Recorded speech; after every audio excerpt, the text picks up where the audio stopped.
Where the president is coming from tonight actually makes sense to me in the following sense.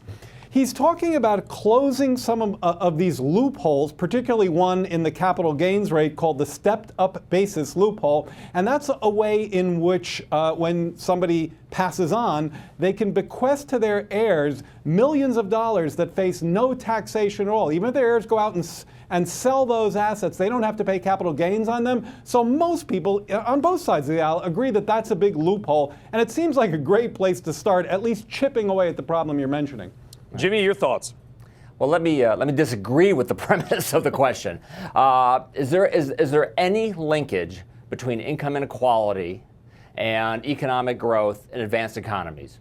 No, there really isn't. In fact, you can associate income inequality with faster growth. Is there a linkage between income inequality and upward mobility in advanced economies? No. So if your goal here is to raise middle-class incomes, it actually may be in contrast with lowering income inequality if the way you choose to do that slows economic growth. Listen, I'm for raising middle-class incomes and through tax relief, and if you want to pay for it by trimming upper income tax breaks, I think that's fine too. But the way the president has chosen to do it, by raising taxes on capital, on investment and income, is exactly the wrong way to do it. That's anti-growth, it's anti-venture capital, it's anti-startup, and I would choose some other way to do it. So it sounds good politically, but maybe not sound economics. Jared, it really feels over the past, how many State of the Union addresses has the president done now? About 6, right? Six. Increasingly, he's talking more and more about the economy through the prism of wages and inequality. I mean, is this the right path he's going down? And do you think it's even going to stick with the current Congress?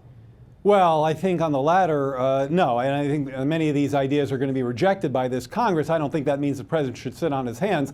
Look, I very much, unsurprisingly, disagree with part of Jimmy's analysis, and it speaks to your question, Manny. Look, we've had some growth, and lately it's been actually pretty considerable. I mean, I watch your station all the time, and you've got people talking, I think, pretty brightly about U.S. prospects appropriately. Well, corporate profitability is up 50%. The stock market has doubled over this recovery, and yet median household income is flat. So right there, I mean, inequality, by channeling growth to the top of the scale, by definition, has some of the problems that Jimmy just dismissed. So that I think that's not a definitional issue. I think the president's going to be talking about, now that we've achieved some growth, let's think about the policy architecture that helps it reach the middle class.